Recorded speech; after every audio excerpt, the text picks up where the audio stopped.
Oi, pessoal, tudo bem? Essa é a aula sobre economia e sociedade colonial, né? Ainda dentro do tema da colonização da América Portuguesa. E essa é a aula invertida, né?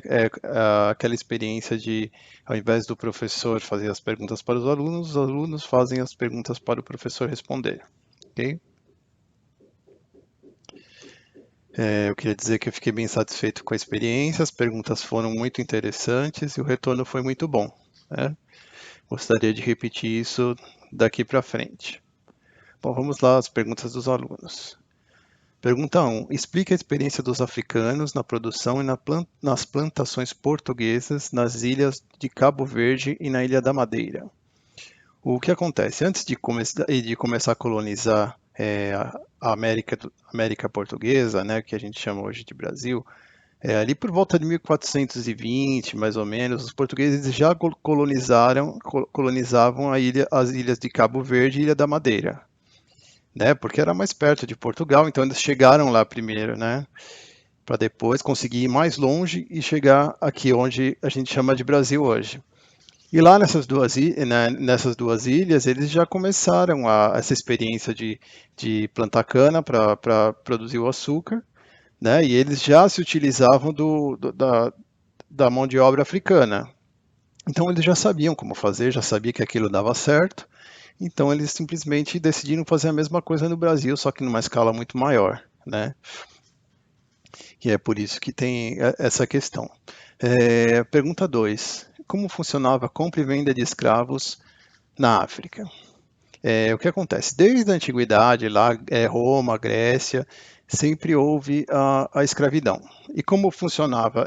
Principalmente, você tem uma guerra e quem sai perdendo na guerra acaba virando escravo, certo? E isso desde lá da antiguidade.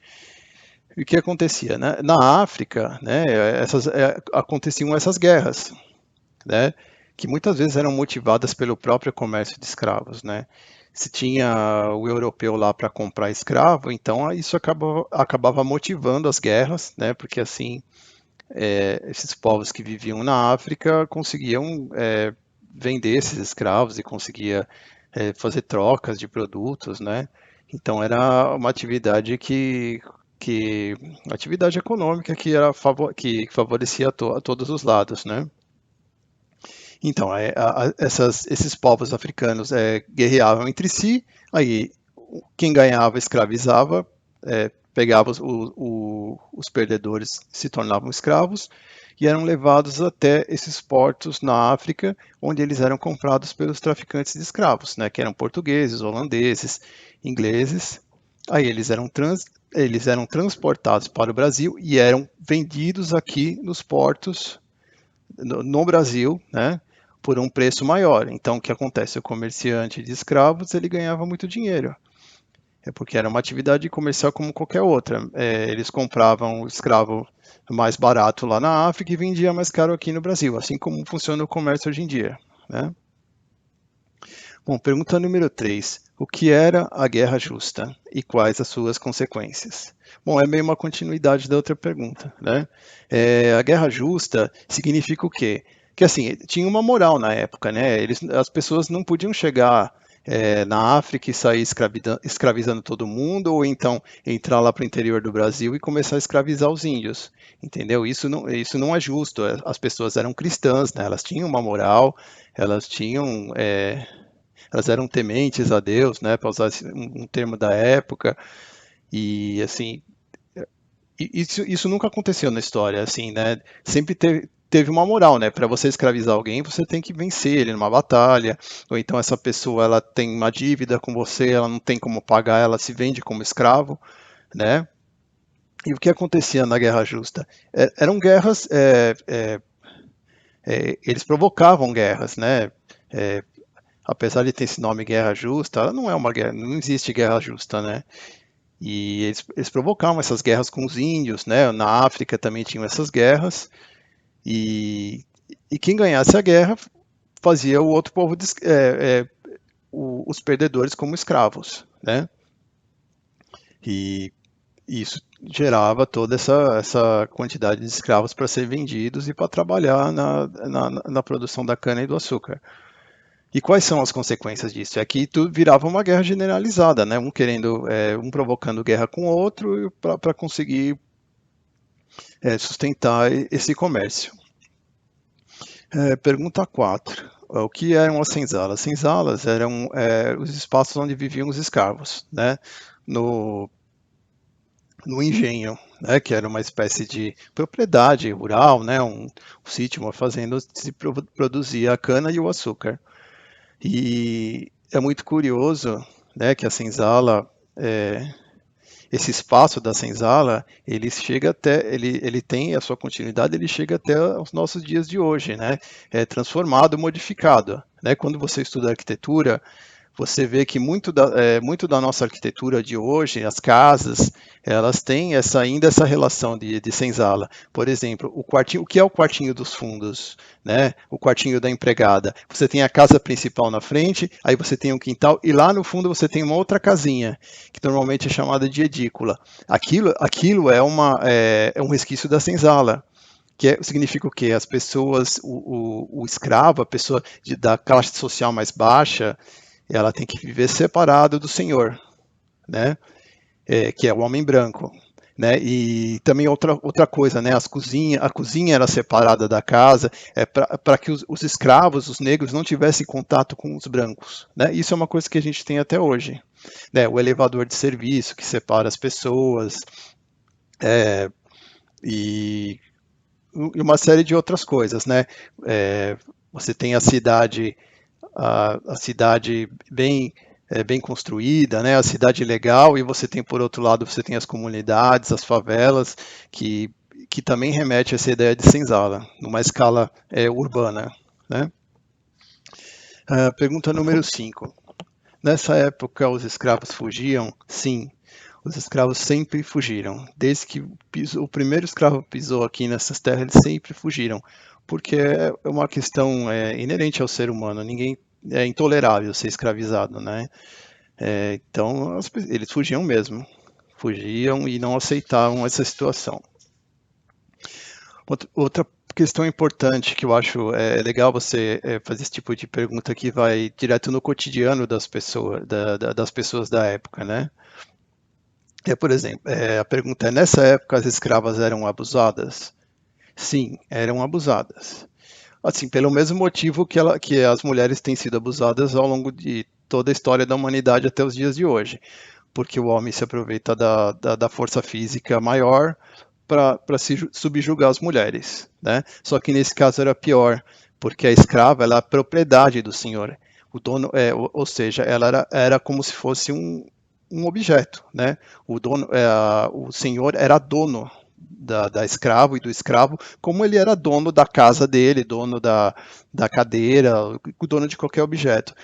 Então, essa questão do abuso era pior, porque ele tinha poder de dono da escrava, né? Então era uma questão bem mais violenta do que o normal, né? Outra questão: o patrão matava os escravos? Sim, ele tinha esse direito. Mas é assim, como eu já disse, o escravo era uma propriedade, escravo era caro. Se você for fazer uma comparação, é a mesma coisa que você pegaria o seu carro e jogava, destruiria o seu carro hoje em dia.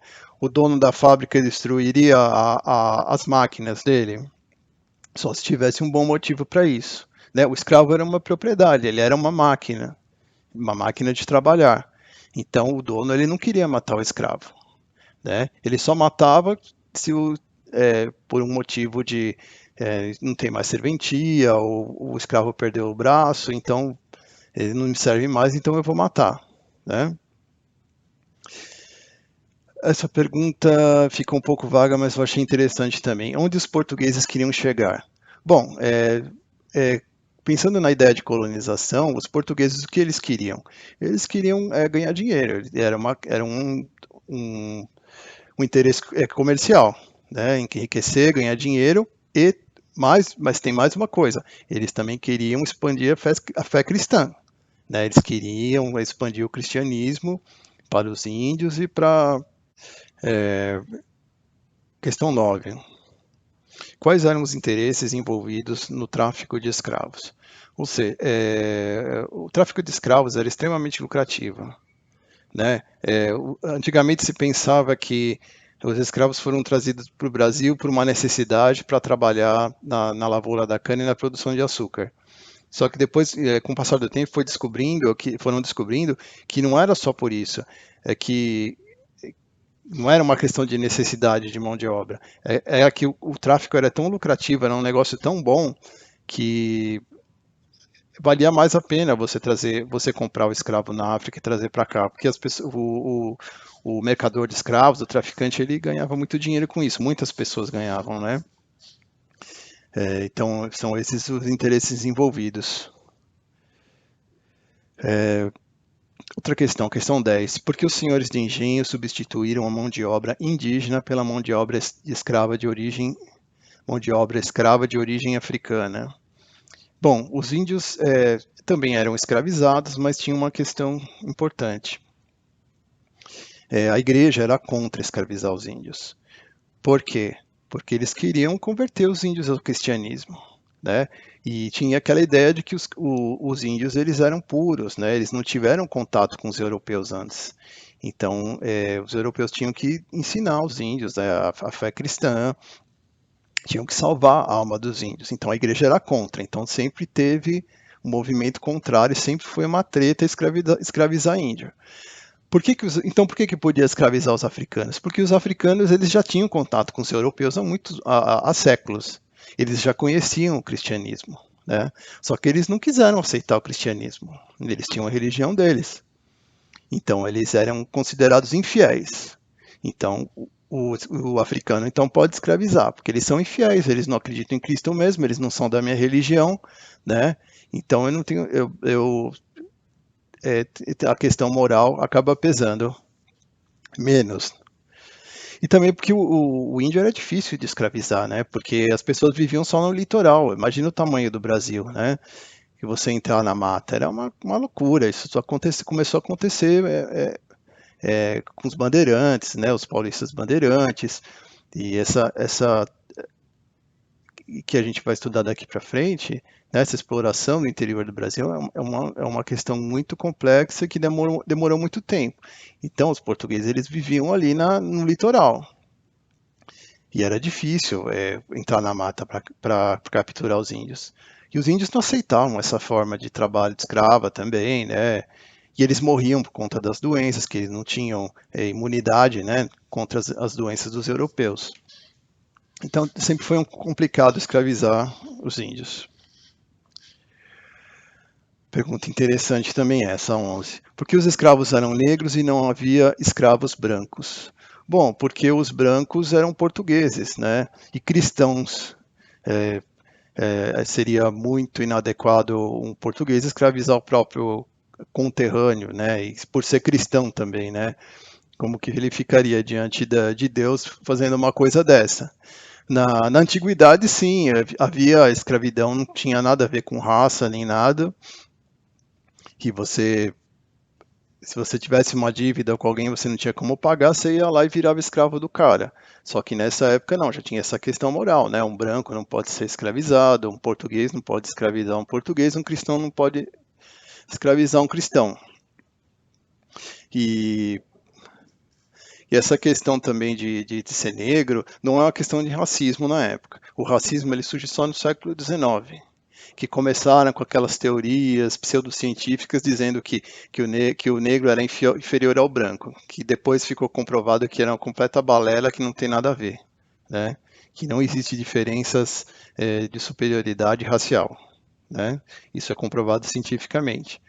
Né? Nessa época não era uma questão racial, era só uma questão porque a África oferecia, era uma questão de comércio, de mercado. A África oferecia as pessoas escravizadas, então eles se aproveitavam disso. Né? E, e por que só pergunta 12, por que só as mulheres trabalhavam na moenda? porque o que acontece é o escravo, o masculino, o homem, ele era muito mais caro, né? Porque tem mais força, porque trabalha, tem mais força física para trabalhar. Então eles colocavam as mulheres que eram mais baratas, escravas mais baratas, porque se desse um acidente, o prejuízo ia ser menor. É duro, mas é isso mesmo, tá? Porque o escravo perdia o braço na moenda, e aí eles iam lá, metiam o machado no braço do cara para tirar. São histórias horríveis assim que eu não gosto nem de ler nem de contar, né? Que é passado, é melhor a gente deixar no passado mesmo, né? Porque é uma história bem complicada. E perguntaram também como era feito o transporte da cana. Assim, o que era transportado não era exatamente a cana, era o açúcar, né? Assim, mas desde o começo da colonização até o século XX, praticamente, o transporte predominante é com carros de boi, né? Que é um carro de madeira, com tudo de madeira e o boi vai puxando. Isso era o transporte no Brasil inteiro, né? Até a invenção da ferrovia lá no século XIX, né? Com café, aí começam a usar a ferrovia na estrada de ferro. Mas até lá é carro de boi, mula, né? Você coloca na mula aquele para transportar e vai aquela grande quantidade de pessoas fazendo esse tipo de transporte, eram pessoas especializadas que faziam isso, né? E a última pergunta, 14, quem eram os lavradores da cana? Esse pessoal, é assim, não havia só senhores e escravos, tinham também os brancos pobres, né? Pessoas pobres que, que cultivavam outras coisas, né? E eles viviam ali no engenho, né? Eles plantavam a cana e eles vendiam parte dessa produção para o senhor de engenho também. Era uma relação meio parecida com o feudalismo, né, que a gente estudou na Idade Média. Eles moravam ali na terra do senhor de engenho, tinham uma relação ali de dependência com o cara e eles produziam essa cana, eles eram pobres, né, sempre houve brancos pobres desde do início da colonização. Bom, gente, é isso, a resposta das perguntas está aí. E essa semana aí vai ter mais atividades, mas já está acabando, tá? Eu acho que no máximo, eu acho que mais duas atividades e acabou o ano, tá ok? Obrigado, até mais.